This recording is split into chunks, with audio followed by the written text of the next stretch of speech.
The reality is that the connection is quite low. I think that's the hypothesis I had. And I was thinking that how do we build a community which has a purpose? Meaning it's not good enough to just say that, hey, connect with one another, right?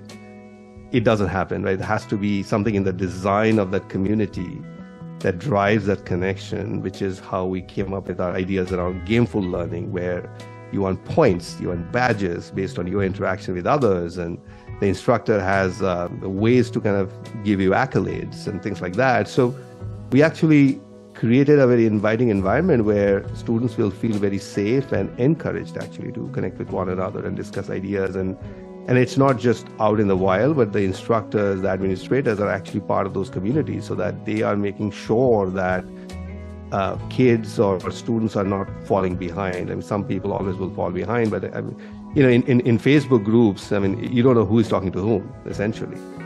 And Facebook is not essentially doing that. They are only posting and promoting posts that are viral, for example. But in our communities, we have a way to actually expose content and expose students who are not interacting, so that instructors can actually go and talk to them. So there's a bunch of things we are doing there to solve that problem. But fundamentally, I think the problem that we are trying to solve is that how do we solve this connectivity problem at scale using technology? So I still want to dig into the connection pieces, because we're saying there's a problem with connection, but what's the problem with not being connected, right? Why is that such an important thing? What happens when people aren't connected, right? What are the outcomes of failure to connect? I think a lot of bad things happen. I mean, mental health, firstly, I would say is a huge thing, which is, a lot of the thinking sometimes about mental health is that, okay, somebody may have a problem and they will come up to you or somebody to kind of saying that, hey, I have some challenges. That never happens. So, kind of having the opportunity for students to interact with one another where the stakes are low. Like imagine in a classroom, or if you go to a guidance counselor, like the stakes are pretty high. You have to kind of make a bunch of decisions to take a step, and then you have to speak up. And somebody who has mental health challenges is not going to speak up, and nobody probably knows about it also.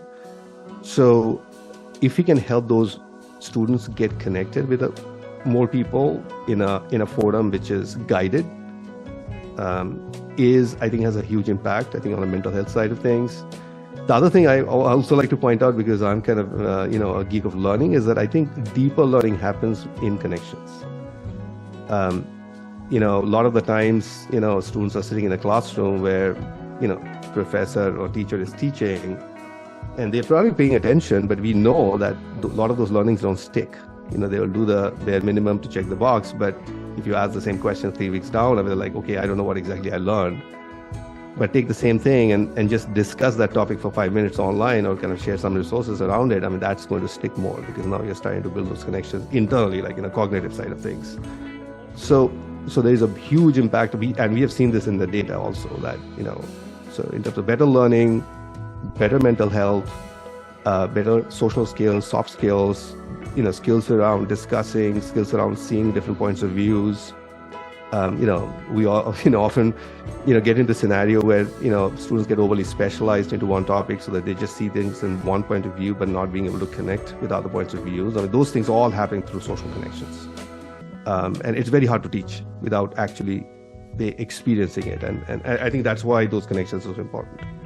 Man, I agree. I know Drew agrees. I mean, you're really talking our language here. Although you're talking, we actually, as behavior analysts, we strongly believe, and we have 100 years of empirical evidence support our belief, that it's about arranging the environment, right? And what you're talking about is arranging an environment where students feel safe, to foster this communication between each other safely, that's going to address a number of poor outcomes that have been happening for lack of this communication and this connection, as we're terming it, in terms of its impact on mental health. I strongly believe that's happening, and we know that's happening. There's a lot of mental health issues going on, not just with our students, by the way, with teachers as well.